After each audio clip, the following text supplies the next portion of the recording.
Bismillahirrahmanirrahim. Assalamualaikum warahmatullahi wabarakatuh. Hai semua, apa kabar? Insya Allah sehat ya, semangat melakukan aktivitasnya. Pada hari ini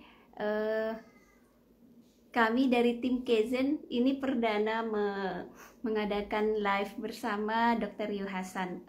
Sepertinya sudah ada, saya ajak masuk ke layar ya.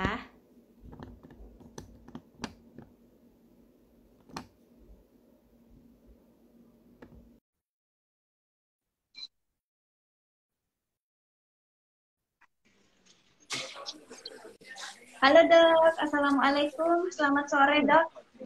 Selamat sore. Gimana kabarnya? Iya, alhamdulillah baik dokter. Gimana, sehat ya dok? Oh iya, puji alam Harus sehat. semesta, sehat-sehat, baik-baik. Iya, ini posisinya di mana dok? Lagi di Zurich, Oh di di rumah Zurich. sakit Wow, ya. iya, bukan di Jakarta ya dok ya? Enggak, Bolak-balik iya. Jakarta ke Jepang. Iya dok, salam kenal dok. Ini pertama kali ketemu dokter walaupun lewat Instagram ini. Ya dok, saya perkenalkan dulu tim Kezen ini ya dok ya, kepada teman-teman semua. Tim Kezen ini adalah salah satu komunitas yang diasuh atau dibina oleh komunitas ibu profesional. Kami ibu-ibu ini dibina untuk mendirikan komunitas untuk melakukan gerakan perubahan terhadap problem-problem yang ditemukan, entah problem dalam keluarga, masyarakat, lingkungan, atau dimanapun. Jadi kebetulan tim Kaizen ini fokus atau konsen kepada masalah komunikasi dok. Ini bermula karena terutama saat pandemi ini, akhirnya pada saat pandemi itu kita kan berkumpul dengan keluarga ya dok ya, anak-anak. Namun apa yang terjadi justru saat sering bersama, yang kita harapkan bisa lebih akrab, lebih ternyata kesehariannya itu ada saja waktu, ada saja momen di mana kita sering berantem gitu, kita berdebat mungkin hanya masalah anak sering main game atau hal lain, sedang belajar online malah melakukan hal lain, itu yang membuat ibu-ibu mengeluh gitu. Akhirnya seharinya itu atau dalam kesehariannya itu justru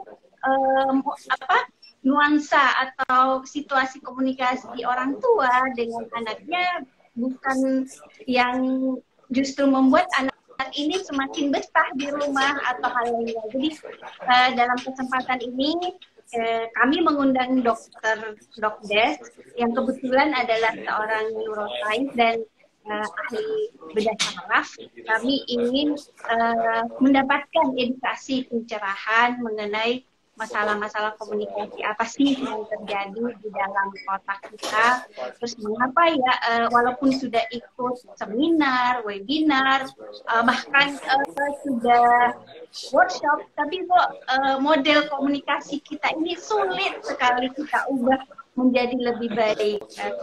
Oleh karena itu saya tidak berpanjang-panjang, tidak berlama-lama. Saya persilahkan kepada Dokdes. Mungkin di awal kita silahkan dokter memperkenalkan diri dok, termasuk menceritakan bagaimana dokter menjalani atau mengalami perubahan yang dulunya saya dengar di podcast dokter ya di YouTube. Dokter dulu mengakui bahwa saya dulu itu sulit berkomunikasi, nyebelin gitu, tapi sekarang malah sering tampil di depan umum gitu dok, malah komunikasinya jauh ini ya luar biasa menurut kami gitu dok. Silahkan dok. Ya, selamat sore, selamat salam sehat, salam sejahtera, salam bahagia. Yang disampaikan tadi adalah bagaimana sulitnya kita berkomunikasi dengan anak-anak pada saat pandemi, anak-anak dengan orang tua. Gitu. Persoalannya yang dihadapi adalah ini, standarnya itu beda. Gitu. Standar komunikasi baik, ya dalam tanda kutip standar komunikasi yang berjalan baik, gitu. adalah standar komunikasi yang menjadi standar psikologi internasional gitu ya. Jadi misalkan ibu ya di Indonesia itu memandang komunikasi orang-orang di Eropa itu baik gitu. Antara ibu dan anak nyambung gitu. Ya. Standarnya itu. Tetapi kita melatihnya tidak seperti itu. Kita standarnya itu adalah komunikasi orang Eropa, tapi dari kecil anak kita latih komunikasi gaya yang bukan Eropa. Ya nggak nyambung gitu. Kenapa misalnya? Misalnya ya, selama ini apa yang terjadi itu ya pada saat saat pandemi, anak-anak di rumah, ibu dan bapak di rumah gitu. Lah kok jadi malah saling berantem gitu ya daripada kalau mereka berjauhan gitu.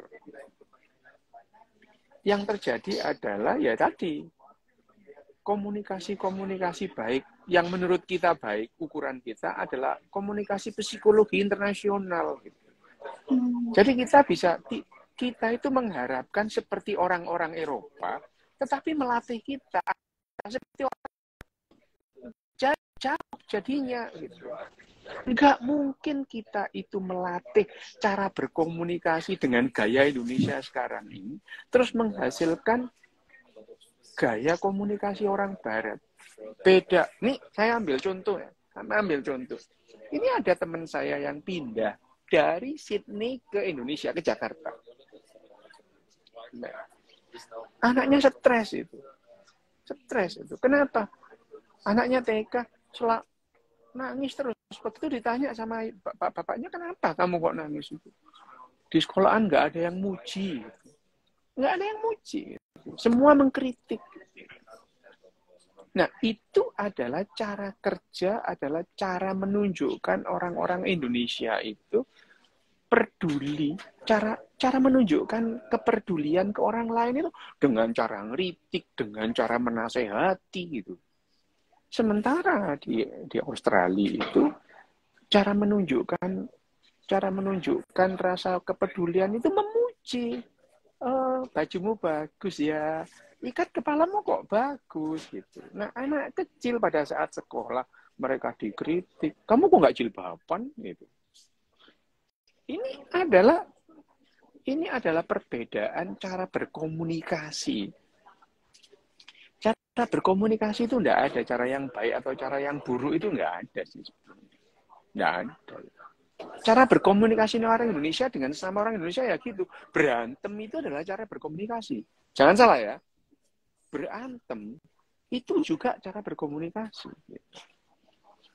Jadi jangan dibilang bahwa yang namanya berantem itu bukan cara berkomunikasi. Berantem itu cara berkomunikasi. Apakah lebih jelek dengan tidak berantem? Bukan, cuma berbeda aja gitu.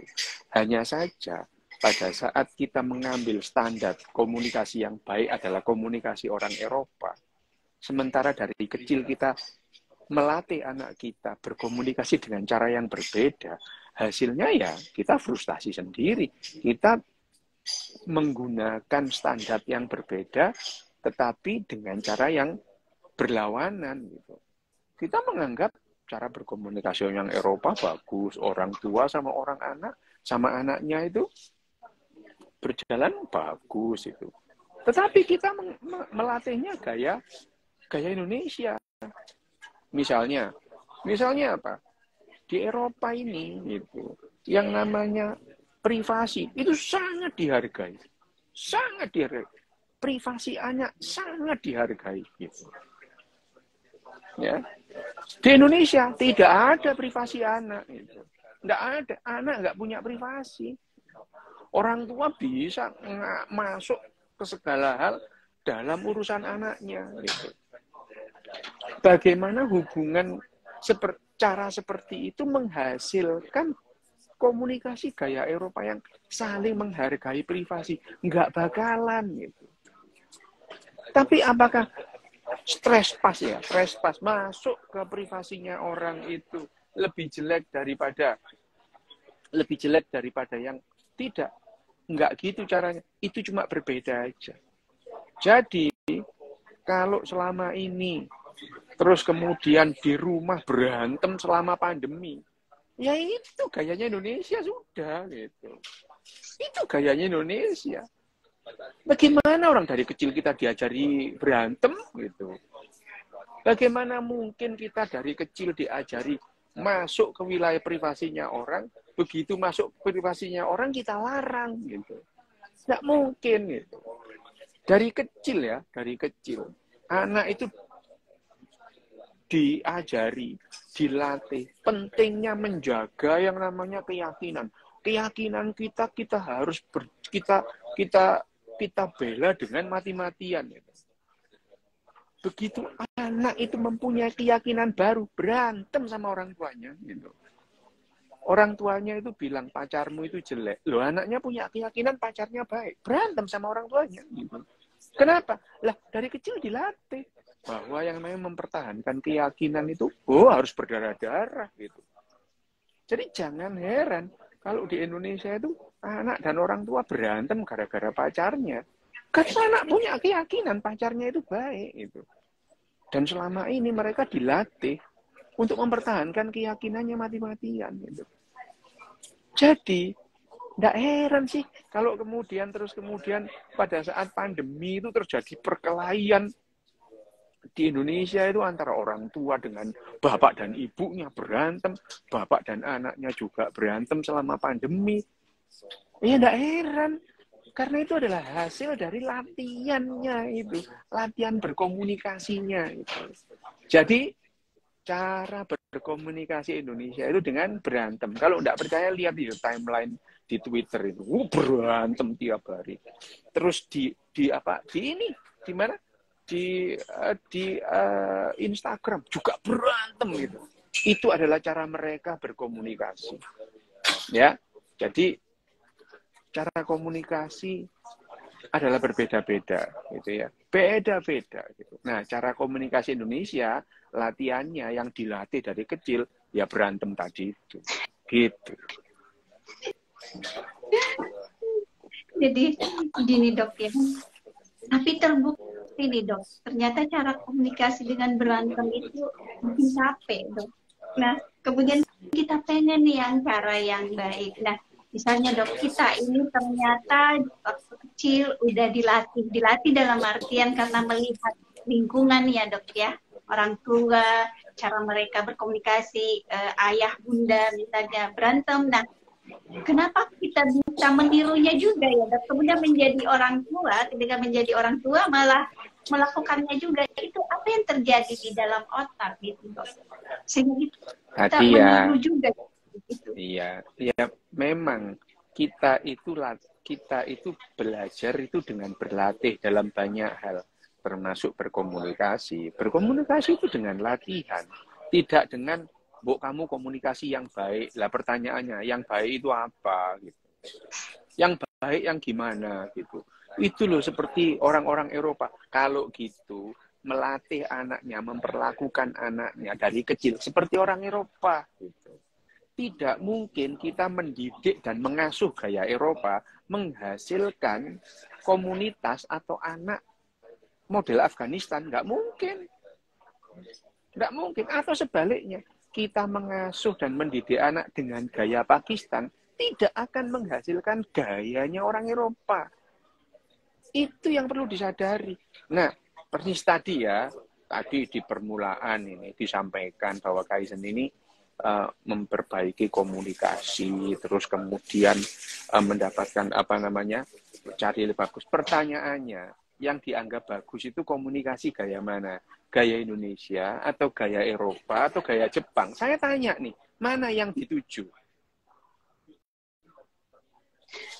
Coba jawab pertanyaan saya.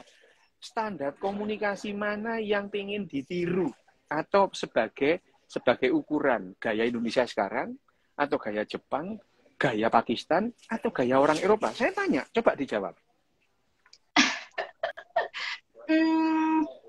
Kalau dari nonton film ya dok, di sana kan kita mendengar cara berkomunikasi orang luar ya. Misalnya film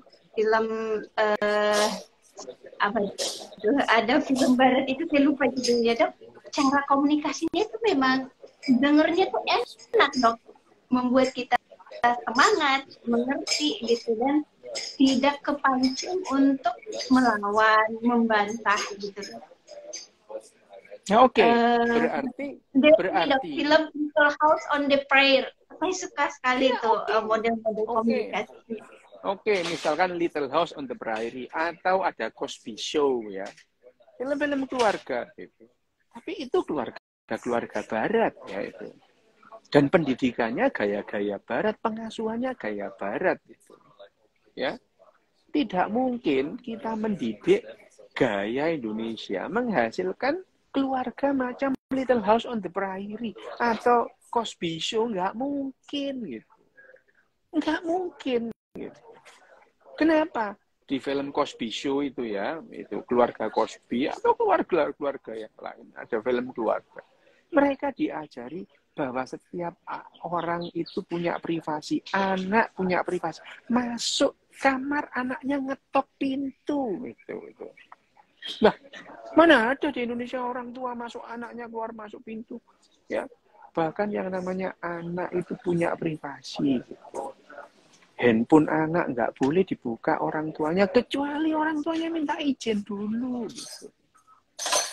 Nah, untuk melatih menghargai privasi ini, orang tuanya juga harus latihan. Gitu. Tidak memegang barangnya orang lain. Ya, gitu. Hal-hal yang semacam ini kalau kita tidak memperhatikan dan tidak melatih, ya nggak bakalan kita bisa menghargai privasinya orang gitu. Semua kita urusin, urusan orang kita urusin semuanya. Gitu. Urusan orang lain boleh kita urusi, asalkan itu urusan publik. Orang lain buang sampah sembarangan, itu urusan publik. Anaknya orang lain nggak sekolah, kenapa? Lu anak yang nggak sekolah itu akan menjadi beban negara. Gitu. Tetapi kalau ada orang nggak sholat, nggak ke gereja, lu itu urusan pribadi. Gitu. Sementara di Indonesia ini kan sembarang-sembarang harus diurusi. Orang nggak sholat ditanya, kamu sudah sholat apa belum? Lu itu urusan pribadi. Gitu. Kalau ukurannya adalah keluarga Barat lo ya. Kalau ukurannya itu seperti yang Mbak katakan tadi, bagaimana orang tua bisa berkomunikasi baik seperti di film Little House on the Prairie atau di film Cosby Show gitu. Nah, cara pendidikan dan cara pengasuhan ya gaya mereka gitu. Tapi kalau misalkan gaya pengasuhan dan ya enggak apa-apa juga ya, terus kemudian anak diharuskan sholat, diharuskan berdoa, enggak apa-apa. Tapi jangan berharap komunikasi seperti Cosby Show atau Little House on the Prairie, enggak bakalan gitu. Itu seperti kita belajar berjalan ke utara, tapi yakin nyampe barat. Gitu. Ya, cara kerja otak kita itu sederhana gitu. Kalau kita itu pingin ngelatih, pingin anak itu bisa bulu tangkis, ya jangan dilatih main voli gitu. Ya latihan bulu tangkis gitu. Ayo latihan sepak bola. Kenapa? Supaya kita pintar main voli. Loh, kan gitu caranya gitu. Itu tadi ya. Jadi mendidik dan melatih gaya Indonesia mengharapkan seperti keluarga seperti Little House on the Prairie atau Cosby Show. Itu sama dengan, ayo kita latihan sepak bola. Loh kenapa? Supaya bisa main voli gitu. Ya nggak bisa. Kalau kita pengen main voli, iya dilatih main voli.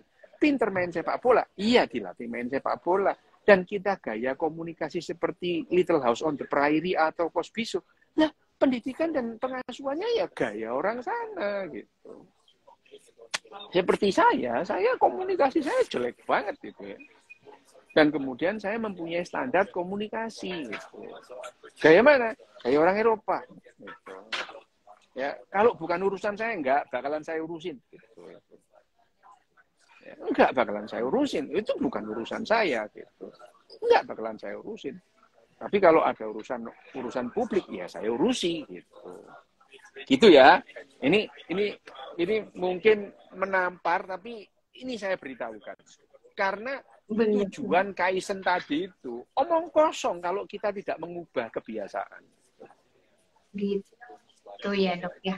Jadi ini dok, karena kita sudah mengalaminya ya dok ya, gaya berantem dengan anak dalam hal apapun, tapi tidak membahagiakan gitu dok. Anak juga jadi gampang melawan. Jadi ini dok tidak terhubung gitu. Padahal gimana ya?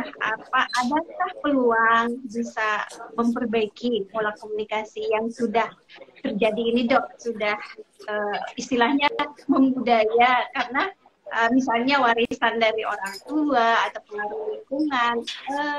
Gimana ya? Mekanisme dalam otak itu, adakah peluang dok untuk melakukan perubahan? Apakah bisa melakukan pelatihan yang sudah di usia besar gini gitu dok? Misalnya orang tua sudah terlanjur memberi contoh, anak sudah besar. Gimana dok penjelasan? Betul. Ya betul, memang harus dilatih, harus diubah, latihannya harus diubah. Mengubahnya gimana? Ya tadi, ya seperti yang misalnya, yang dipedulikan itu adalah, yang diperdulikan, yang diurusi bareng-bareng, itu adalah urusan publik, urusan bersama. Gimana misalnya? Latihan buang sampah di tempatnya, gitu ya. Saling mengingatkan. Sampahmu, gitu ya. Dan latihan buang sampah di tempatnya. Cukup. Nah, dilatih anak-anak itu sampah kalau di luar jangan dibuang sembarang tempat, masukkan ke tas itu. Nanti di rumah dibuang di tempat sampah di rumah. Satu, buang sampah. Pipis dan pup di toilet gitu ya. Itu dilatih. Udah jangan pipis sembarangan. Pipis pup di toilet. Makan, latihannya makan di meja makan. Makan tuh di meja makan. Jangan makan di mana. Makan di mana. Latihan antri, latihan itu. Latihan tidak memegang barangnya orang lain. Anak kalau memegang barang saudaranya diberitahu, kamu sudah izin belum? Latihannya itu aja, Bu, Mbak, sederhana gitu. Nggak usah yang aneh-aneh gitu ya. Itu berkomunikasi. Kita memegang barangnya orang lain itu juga berkomunikasi. Gitu. Bagaimana cara kita yang namanya memperlakukan orang lain. Apakah terlambat? Tidak ada kata terlambat itu. Asal mau gitu. Pertanyaannya itu sederhana. Ibu mau enggak? Tidak mengajari anaknya berdoa. Sederhana aja. Gitu. Mau sih dok, tapi itu oke. Iya. Benar. Sederhana gitu. Mau enggak tidak mengingatkan anaknya sholat gitu. Boleh enggak gitu. Mau enggak gitu. Kalau enggak mau ya sudah sih enggak apa-apa gitu ya. Jadi ya kalau misalnya itu pertanyaannya sholat, berdoa, sembahyang itu urusan pribadi gitu. Jadi tidak boleh orang tua ngajari anaknya, enggak boleh gitu. Lah kalau ini nggak mau, lah ya nggak apa-apa gitu. Tapi jangan berharap seperti Little House atau Cosby Show gitu. Ya, nggak bakal. Kalau mereka, gini, anak belajar berdoa tidak boleh dilarang. Tapi tidak boleh diarahkan ke tertentu karena itu urusan pribadi gitu ya. Jadi sekali lagi ya gini loh, sekali lagi. Pertanyaannya sederhana. Kalau kita itu memberikan anak leluasa, punya privasi, loh enggak apa-apa gitu. Tetapi kalau sebaliknya juga enggak apa-apa juga, tapi jangan berharap sebaliknya. Kita ikut campur urusan anak, tapi anak nggak boleh campur urusan kita lah. Kebalik kan gitu kan. Ya, jadi kalau tadi sederhana, kalau kita itu pingin seperti Little House on the Prairie tadi gitu. Nah, jangan mengingatkan anaknya sembahyang apa belum gitu. Jangan mengingatkan anaknya berdoa apa belum gitu. Tapi anak berdoa juga nggak boleh dilarang. Anak sembahyang juga nggak boleh dilarang meskipun cara sembahyangnya beda gitu. Mendadak dia itu terus kemudian sembahyang ke matahari. Lu nggak boleh dilarang gitu. Pertanyaannya siap apa enggak kalau kayak begini nih? Sederhana loh. Nah, Artinya kalau nggak memberi siap, ini ya dok ya, memberi keleluasaan anak itu mengambil keputusan gitu ya dok ya. urusan pribadi loh ya. Urusan pribadi, Kalau urusan kalau privasi gitu. kalau anak masih kecil dalam dalam rentang usia dalam pembinaan kita dok, apakah eh, ada batasan-batasan yang mana masih menjadi urusan pribadi anak, yang mana yang masih perlu kita intervensi pribadi Yang dok? perlu diintervensi itu kalau urusan-urusan publik. Pertanyaannya sederhana. Keyakinan itu pribadi bukan? Pribadi sih dok, Oke, pribadi. sudah. Jawabannya udah jelas kan? Udah jelas gitu. Udah jelas kan gitu. Ada hal-hal yang privasi gitu. Jadi gampang. Itu urusan pribadi apa enggak gitu. Ya. Oke. Lah kalau pribadi ya sudah jangan diintervensi gitu. Kalau anak kecil nanya, enggak apa-apa diberitahu, tapi enggak boleh diintervensi gitu. Gampang kok, gitu sederhana. Kalau urusan-urusan publik boleh diintervensi, urusan pribadi enggak bisa gitu. Itu kalau gaya barat ini loh ya, gayanya orang barat gitu. Tapi kalau kepingin gaya Indonesia, lo ya enggak apa-apa gaya Indonesia. Tapi jangan mengeluh kalau hasilnya kayak gitu.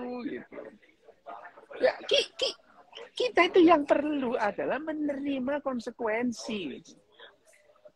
Loh, saya itu tidak pernah mengeluh melihat kelakuan orang Indonesia. Nah, itu konsekuensi. Itu konsekuensinya. Gitu. Saya tidak berharap Indonesia itu berubah. Enggak berharap. Gitu. Tetapi kalau kepingin gayanya seperti orang Eropa, gini loh caranya. Gitu. Jangan berharap pendidikan dan pengasuhan gaya Indonesia menghasilkan gaya misalkan Swiss gini. Enggak mungkin. Gitu. Nah, kalau kepingin Swiss begini, ya, pendidikan dan pengasuhannya ya gaya Swiss. Gitu. Lah kan ajaib orang Indonesia ini. Gaya dan pendidikannya Indonesia, tapi mengharapkan seperti Jepang. Lah, kamu gimana sih? Gitu ya. Itu yang jadi persoalan. Gitu. Jadi, saya tidak pernah mengatakan pendidikan dan pengasuhan gaya Indonesia itu lebih jelek atau bahkan lebih bagus daripada Swiss. Enggak, cuma berbeda. Yang perlu kita pegang adalah konsekuensinya. Kalau kita kalau kita melihat kita mengasuh dan mendidik gaya Indonesia, ya jadinya seperti sekarang ini. Jangan mengeluh. Memang itu. Kalau ingin mengubah, ya diubah. Itu gaya, ya seperti gaya di tadi ya, seperti di Little House on the Prairie tadi itu. Pernah enggak Mbak itu bapaknya itu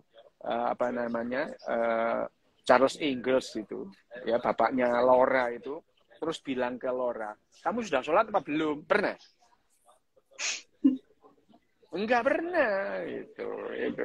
Enggak pernah itu. Seperti Cosby juga gitu ya. Dia enggak pernah gitu. Tapi kalau kemudian bahwa yang namanya mengingatkan anak sholat itu dianggap penting, lo ya nggak apa-apa ya, monggo silakan gitu. Itu silakan gitu.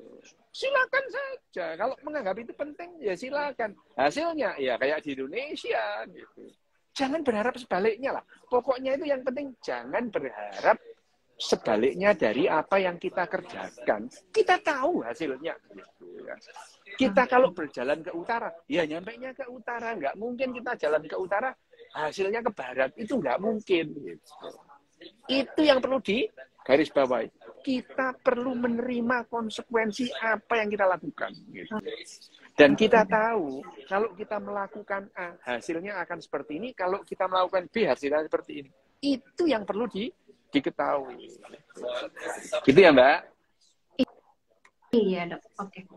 Jadi untuk melakukan perubahan itu diawali dari menyadarkan diri bahwa jika saya melakukan A, konsekuensinya adalah A, gitu ya dok ya. Iya, Jadi itu.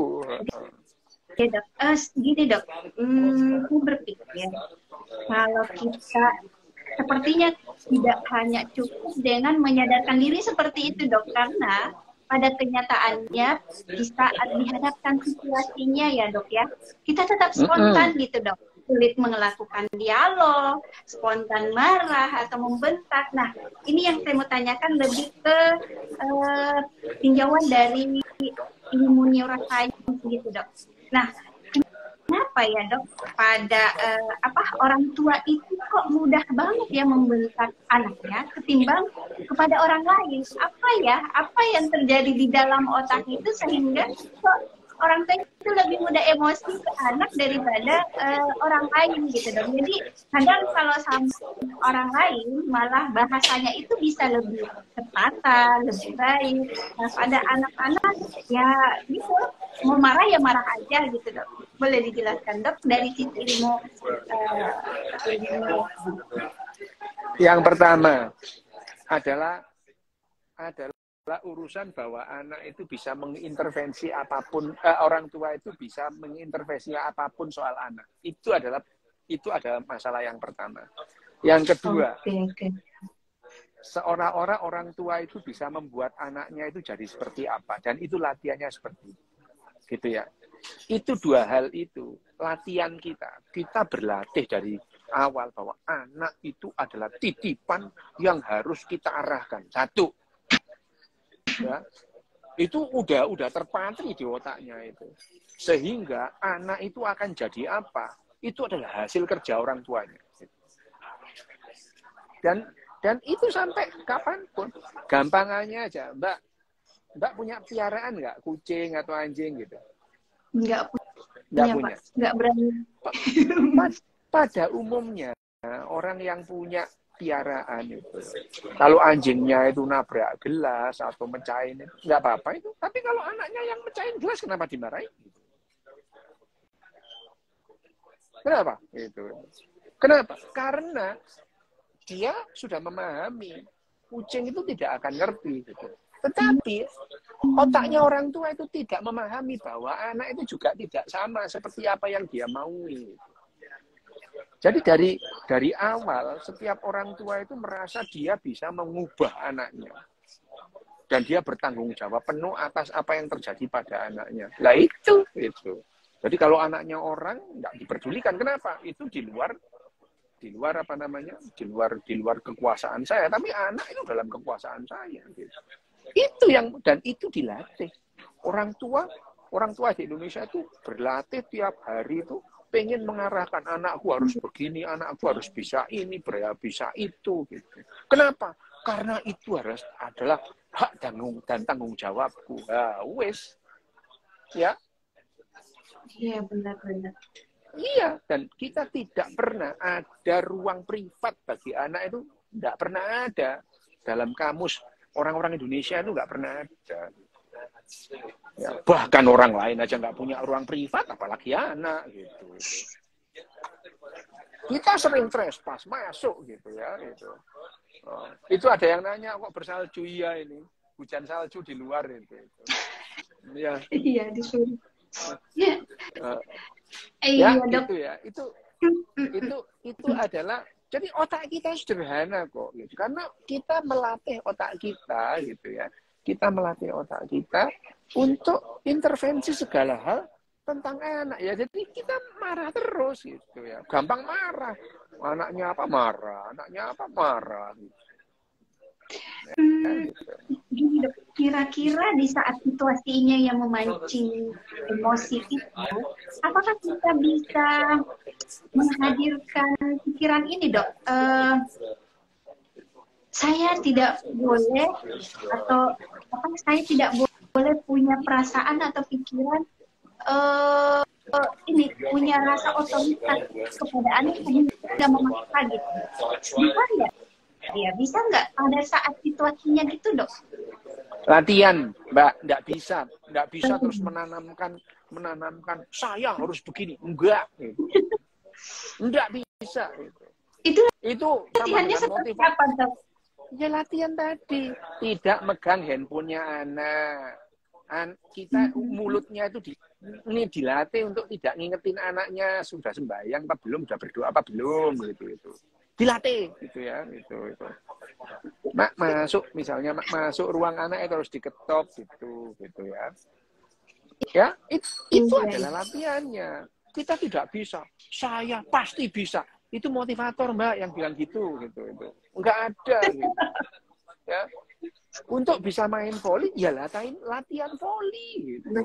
Untuk bisa main gitar, iya tiap hari pegang gitar gitu ya. Ya pegang gitar latihan. Nah, untuk bisa menghargai privasi anak, ya latihan, tidak memegangnya handphone anaknya. Loh, handphonenya itu kan nanti malah ngakses gambar-gambar porno. Lah ya urusannya dia, kan belum siap. Lah kalau belum siap ngapain dibeliin handphone gitu. Ya, itu. Jadi ya latihan memegang barangnya. Bahkan misalnya tasnya anak, boleh nggak ibu buka itu? Nggak boleh. Oh ya nggak apa-apa kalau nggak boleh. Gitu.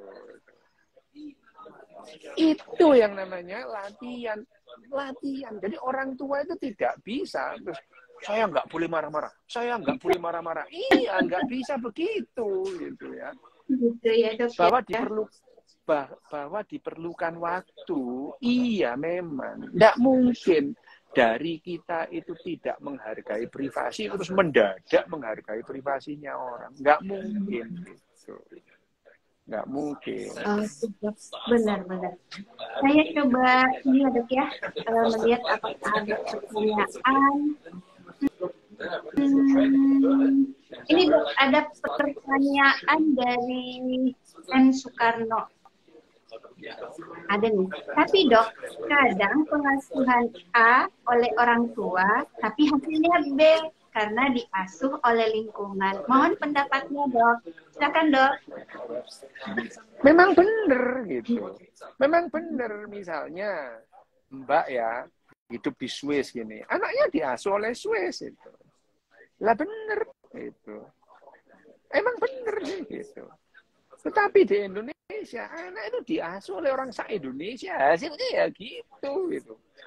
Jadi anaknya Mbak itu bukan hanya Mbak yang ngasuh, ya Ustadz Maulana, ya Mama Dedeh tiap hari gitu. Ya. Tetapi kalau kita itu mau mengubah diri kita, gini ya, yang Mbak katakan tadi kan mengubah diri Mbak kan, nggak mengubah anaknya kan? Iya, mengubah kita ini. Lah iya gitu, ya udah kita yang kita ubah itu. Dari saya itu tidak pernah punya obsesi mengubah orang lain. Gitu. Nggak punya obsesi. Gitu. Nggak punya. Gitu. Yang saya ubah ya diri saya sendiri. Bisa-bisa. Gitu. Saya berubah. Gitu. Cara saya berkomunikasi dari nggak bisa. Ini latihan. Gitu. Saya tidak pernah punya obsesi mengubah orang lain. Bahwa saya itu punya angan-angan. Orang Indonesia bisa bahagia gitu ya. Ya kalau pengen bahagia orang Indonesia caranya gini loh ya. Tapi kalau nggak mau bahagia ya terserah hidup lu gitu. Mau bahagia kayak enggak kayak urusanmu gitu. Cuman kalau Indonesia itu indeks kebahagiaannya mau naik, ini loh caranya kayak gini. Tapi kalau nggak mau ya nggak apa-apa, gitu. Terserah gitu ya. Nggak apa-apa. Gitu. Nah sekarang sebelum jauh-jauh kita mengubah cara komunikasi orang sak dunia itu. Cara komunikasi kita yang kita ubah gitu. Bagaimana kita cara berkomunikasinya gitu. Saya mau berkomunikasi dengan orang banyak ya. Dan ngapain saya mengharapkan orang lain berkomunikasi untuk memahami saya gitu. Enggak peduli saya gitu. Ya. Jadi cara berkomunikasi ya tadi bahwa kita itu mengetahui bagaimana yang namanya komunitas itu berkomunikasi. Ya tadi, cara-caranya adalah ya tadi, saling mengingatkan atau saling peduli tentang urusan-urusan publik, urusan bersama. Nggak usah resek dengan urusan pribadi. Gitu. Itu yang jadi persoalan. Gitu. Tapi kalau urusan pribadi itu dianggap perlu untuk diurusi, ya terserah sih gitu. Tapi ya terima hasilnya kayak gitu. Harus nerima gitu. harus nerima gaya pendidikan dan pelatihan di pendidikan dan pengasuhan di Indonesia menghasilkan netizen Indonesia sekarang. Ya udah terima aja gitu. Memang harus diterima gitu. Menghasilkan K-popper yang berantem mulai pagi sampai pagi lagi, terserah, itu hasilnya gitu. Ya. Ibu Mbak tidak akan melihat fenomena yang seperti terjadi di Indonesia itu di Eropa gini, betapa gilanya mereka terhadap idola-idola K-pop itu. Tidak terjadi. Kenapa? Itu hasil pendidikan dan pengasuhan gitu. Pengen mengubah itu, ubah diri sendiri dulu. Dan orang-orang lain yang mau berubah, yang nggak mau ya silakan. Oke. Ya. Memang omongan saya ini menyakitkan, tapi ya memang itu. Ya, benar, harapannya ya nggak bisa dengan gaya Indonesia itu menghasilkan orang-orang seperti yang Mbak harapkan, seperti Little House on the Prairie tadi. Kenapa? Lah wong gayanya beda kok gitu ya. Sejak awal beda. Ya, gitu ya, Mbak. Saya lanjut ke pertanyaan berikutnya, Dok. Ini, Dok. Kenapa orang Eropa Barat acuh tak acuh dan cuek, tapi malah melindungi lingkungan sosialnya? Ini mungkin sebentar. Itu pertanyaan memang begitu. Kita orang-orang Indonesia itu didoktrin sama orang-orang Indonesia sendiri bahwa orang-orang Eropa, orang Jepang itu acuh tak acuh, tidak mau ngurusin. Katanya siapa gitu? Kata siapa? Coba di Jepang ya gitu. Terus kemudian seperti orang kebingungan, dihampirin orang. Kamu tersesat ya gitu. Kamu mau kemana gitu. Tuh, mereka itu seperti itu. Bahkan kalau ibu bilang misalkan, iya, saya mau ke sini tak antar, diantar beneran itu. Itu kejadian tiap hari di Jepang. Kalau ada orang kebingungan ya diantar. Siapa bilang mereka acuh tak acuh? Mereka itu acuh kalau kamu sembahyang, nggak bakal diurusin gitu. Kamu sembahyang menghadap ke utara, ngadep ke barat, nggak ada orang yang ribut gitu. Ada orang sembahyang menyembayangi jembatan juga nggak ribut gitu.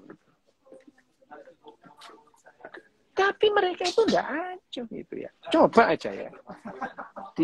Di barat ini ya, di Eropa maksudnya, di Eropa. Kalau nggak percaya, ada orang sengaja deh ditabrak pakai badan, brek gitu. Dia yang minta maaf loh. Sorry. Loh, gitu. Itu tata keramanya memang begitu gitu. Di sini ya, di Eropa itu. Kalau kita nabrak orangnya yang minta maaf gitu. Nabrak, kita yang sengaja gitu. Orang yang minta maaf gitu. Karena tata keramanya seperti itu yang diajarkan gitu. Dilatih gitu. Kalau nabrak orang ya minta maaf gitu. Terus kalau ada orang tua di kereta api, ada orang tua didahulukan, ada perempuan didahulukan. Itu latihan itu. Itu hasil latihan gitu. Jadi kalau tadi bilang bahwa orang Eropa, orang Barat itu acuh tak acuh, iya acuh tak acuh urusan pribadi gitu. Pribadi, kalau urusan publik diurusin gitu. Diurusin bener. Itu ada orang tersesat diantar. Mau kemana? Oh ya diantar gitu ya. Jadi kalau mereka dibilang acuh tak acuh, iya acuh tak acuh urusan pribadi. Kalau urusan publik bareng-bareng mereka paling bagus gitu ya. Jadi bahwa mereka itu mengurusi urusan lingkungan, itu urusan publik gitu. Misalkan lingkungan dijaga dengan rapi karena itu urusan publik gitu. Ya. Yang namanya lalu lintas teratur karena itu urusan publik gitu. Dijaga bareng-bareng dan menjaga lalu lintas itu. Latihannya apa? Nyebrang di traffic light atau di zebra cross gitu ya. Tidak pernah mengambil jalannya orang gitu ya. Yang namanya dilarang masuk ya dilarang. Batas kecepatan 80 km per jam ya 80 km per jam. Tapi kita mematuhi peraturan lalu lintas. Itu latihan, tidak dengan tidak dengan kamu harus patuh loh ya. Enggak gitu. Gimana ngajarin anak patuh gitu ya. Tapi bapaknya ngebut, jalan nggak boleh masuk, lampu merah diterabas saja itu. Terus kemudian ada busway juga masuk jalurnya. Lah anaknya tahu bahwa memang begini nggak apa-apa tiap hari gitu ya. Ini yang jadi persoalan. Gitu. Jadi tadi ya, jadi pertanyaan jawabannya adalah mereka orang Barat itu tidak acuh gitu. Kalau urusan yang namanya urusan publik, mereka betul-betul menghargai gitu. Iya itu. Kalau kita misalnya ada nyebrang di selain apa namanya, selain traffic light atau apa namanya zebra cross, dimarahi orang banyak itu. Kenapa? Kamu bukan hanya membahayakan dirimu sendiri, kamu membahayakan orang lain gitu. Jadi mereka itu akan marah kalau itu urusan publik gitu. Pintu, misalkan masuk pintu terus kemudian nggak nutup, dimarahi gitu. Kenapa? Ini sak ruangan kedinginan gara-gara kamu nggak nutup pintu gitu. Gitu. Nah itu yang itu. Tapi kalau kemudian ada orang urusan pribadinya, nggak bakalan diurusin gitu, ya. Nggak usah jauh-jauh di Singapura itu. Di Singapura itu coba ya, jam-jam sekolah gitu, ada anak-anak keliaran di mall, wah bisa heboh itu orang itu. Ini anaknya Safa ini nggak sekolah gitu. Tapi kalau hari Minggu ada yang nggak ke gereja, lah ya bukan urusannya gitu. Nggak ada orang yang ini anak kecil nggak ke gereja itu nggak bakalan gitu.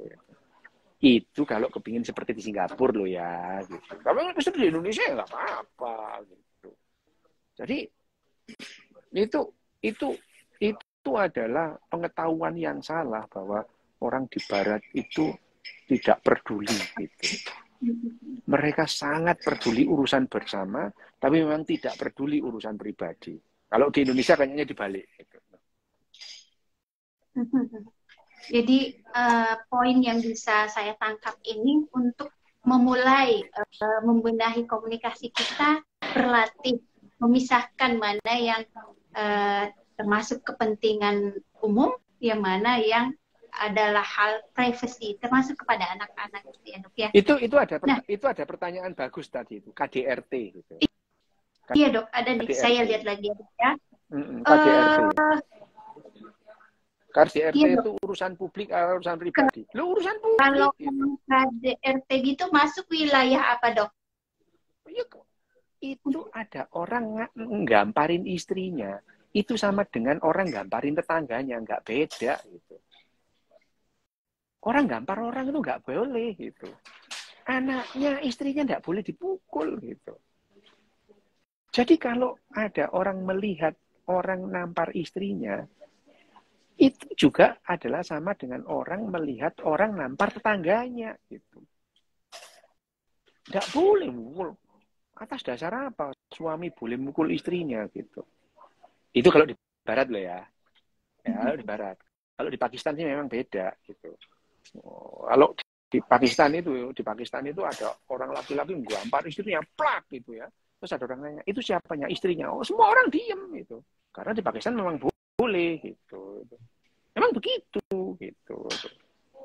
Nah, kalau KDRT itu di sini di mana ini urusan publik gitu, nggak boleh orang gampar orang lain seenak-enaknya gitu. KDRT sama anak ya sama aja gitu. Anak ditamparin itu nggak boleh gitu ya. Nggak boleh. Tapi kalau di Indonesia, anak-anak saya kok, ya udah terserah lah ya, urusanmu lah ya. Pokoknya ini kan kita sekali lagi kita itu mengambil standar yang mana gitu loh ya. Ya, kita itu ngambil standar yang mana. Kalau standarnya Little House on the Prairie tadi, ya nggak boleh gampar anak gitu. Kalau standarnya cerita-cerita dongeng yang anak boleh disembelih, boleh dibunuh ya terserah lah ya gitu. Oke, Dok, ya, saya lanjut ke pertanyaan berikutnya. Ini Dok, bagaimana bisa bangsa Barat yang terlatih tertib justru gampang berperang, Dok? Gampang berperang. Maksudnya sudah terlatih tertib tapi mudah berperang. Di mana yang gampang Perang. Perang itu kan dulu. Sekarang udah enggak itu. Perang di mana coba? Orang Barat gampang berperang itu di mana? Nggak ada gitu. Perangnya orang Barat itu loh nggak ada. Yang gampang perang itu kan orang Indonesia. Wah, perang gitu. Berantemnya itu. Bahkan di Eropa ini ya, di Eropa ini sejak 5 tahun terakhir lah di Eropa ini. Kalau memperingati hari Perang Dunia Kedua, 6 Juni itu, Decision Day itu ya. 6 Juni itu kan itu pendaratan di Normandia. Jadi pelajaran-pelajaran di Eropa sekarang ini, di Eropa Barat itu, kalau mengenang Perang Dunia Kedua itu bukan heroisme misalkan, wah itu Jenderal Montgomery, terus kemudian enggak itu. Sekarang itu mereka malah yang diberitahukan adalah perang itu banyak korbannya. Pada Perang Dunia Kedua itu tentara sekutu dan tentara Jerman sama-sama memperkosa perempuan. Gitu. Sekarang mereka itu justru pelajaran-pelajaran sejarah itu ngerinya perang bagaimana gitu. Lah perang Ukraina kan cuman Uni Soviet aja, Rusia aja, negara-negara Barat yang lain kan nggak mengharapkan itu perang gitu ya, gitu. Jadi negara Barat mana yang perang nggak ada, gitu. Ya. Amerika aja, dan Amerika itu gaya pendidikannya Amerika dan Indonesia itu kurang lebih sama aja gitu, sama. Amerika itu jelek gitu ya. Tidak, menurut orang Eropa itu Amerika itu jelek gitu. Di Amerika itu mirip-mirip di Indonesia aja sih gitu. Mirip lah di Indonesia itu. Gitu ya. Jadi kalau dibilang orang Barat itu suka perang, enggak suka perang ini. Barat itu maksudnya Eropa ya, Eropa Barat ya. Eropa Barat ya. Eropa Barat itu. Dan yang dulunya sangat suka berantem itu negara-negara Skandinavia itu ya, negara-negara Viking itu, sekarang itu negara paling damai gitu. Finlandia, Denmark, Islandia gitu ya, Swedia itu. Mereka dulu adalah orang-orang yang selalu dengan kekerasan tapi dengan latihan gitu ya, latihan. Mereka sekarang negara paling damai gitu. Nggak suka perang gitu ya. Berantem aja nggak suka, apalagi perang gitu. Lah Indonesia ini, wah kalau perlu tiap hari berantem, di timeline berantem. Udahlah. Ini bukti ya. Bukti bahwa manusia itu bisa mengubah ya dok ya. Loh iya, 4 negara mudah Skandinavia pola komunikasinya itu. Iya dok, ini dok ada terkait lagi ke mekanisme otak kali ini. Ini saya pernah dapat materinya dok, faktor penyebab sulitnya komunikasi orang tua kepada anak. Disebut di sini 4 faktor dok. 1, luka pengasuhan. 2, manajemen diri atau emosi. Terus 3, pengetahuan perkembangan anak yang minim. Dan 4, skill komunikasi yang belum terasah. Nah ini kami butuh penjelasan ini dok. Bagaimana luka pengasuhan itu, mungkin pengalaman pengasuhan maksudnya ya dok ya, dan manajemen emosi itu bisa mempengaruhi sulitnya kita berkomunikasi yang lebih baik gitu dok. Mohon penjelasannya dok. Yang disebut luka pengasuhan tadi itu adalah konsekuensi dari cara asuh. Udah, yes. Itu aja. Gitu. Konsekuensi dari cara asuh itu. Cara asuh itu akan memberikan hasil. Gitu. Jadi yang namanya luka gitu, disebutnya luka. Orang Indonesia itu tidak akan menerima bahwa pengasuhan yang keras mukul anak itu menimbulkan luka. Enggak. Itu harus begitu orang tua gitu. Ya. Bagi standar Eropa itu akan memberikan luka gitu. Bagi ukuran orang Indonesia itu memang harus dilakukan gitu. Jadi sekali lagi Mbak, jangan melihat dengan standar yang berbeda. Yang luka pengasuhan tadi itu adalah orang-orang Barat yang mengatakan luka gitu. Orang Timur nggak kenal luka pengasuhan itu. Itu adalah hal yang harus dilakukan. Gitu. Ya, gitu. Luka pengasuhan itu sebetulnya pada dasarnya adalah konsekuensi dari hasil sebuah pengasuhan. Gitu. Orang Barat melihatnya itu lukanya itu. Gitu. Bagi orang Timur itu harus dilakukan. Itu bukan luka, memang harus begitu. Gitu ya. Jadi luka pengasuhan. Terus kemudian skill ya jelas, skill itu harus latihan gitu. Tidak mungkin tidak gitu. Tidak mungkin tidak gitu ya. Itu adalah hal-hal yang dan pengetahuan tentang anak itu. Tadi pengetahuan kita standarnya yang berbeda gitu. Mbak mengharapkan anak-anak seperti Little House on the Prairie, tapi memperlakukan tidak seperti itu gitu. Bagaimana mungkin? Ya tidak mungkin gitu. Jadi pengetahuan itu adalah satu hal, pengetahuan. Tapi memilih moral itu adalah hal yang berbeda gitu. Ya. Kita melihat pengasuhan yang namanya gaya Little House on the Prairie. Itu satu hal. Tapi kita tidak akan memegang moral Little House on the Prairie. Kenapa? Kita punya moral berbeda gitu. Pertanyaannya, mau ndak kita itu melakukan shift, melakukan pergeseran tentang nilai-nilai moral gitu. Itu pertanyaannya. Jadi, yang terpenting adalah mau atau tidak kita menggeser nilai-nilai moral kita.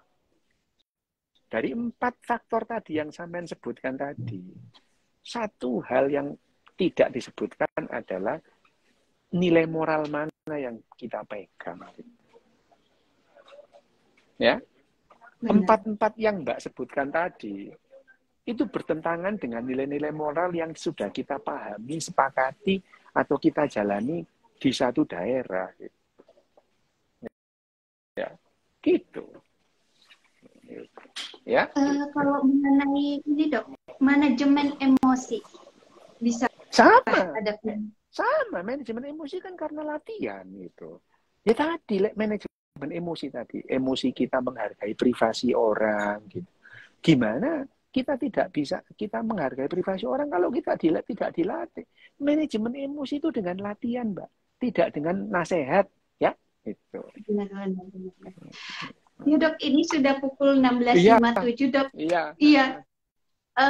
Mohon maaf teman-teman, kita masih pengen diskusi dengan Dokter Ryu. Mudah-mudahan ada seri berikutnya ya dok. Boleh.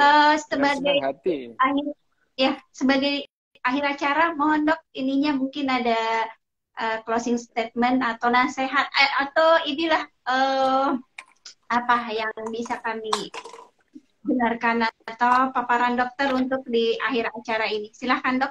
Ini sudah 16.05. Oke, jadi kita itu harus menerima konsekuensi. Kita harus tahu konsekuensinya apa. Itu saja, tidak lebih dan tidak kurang.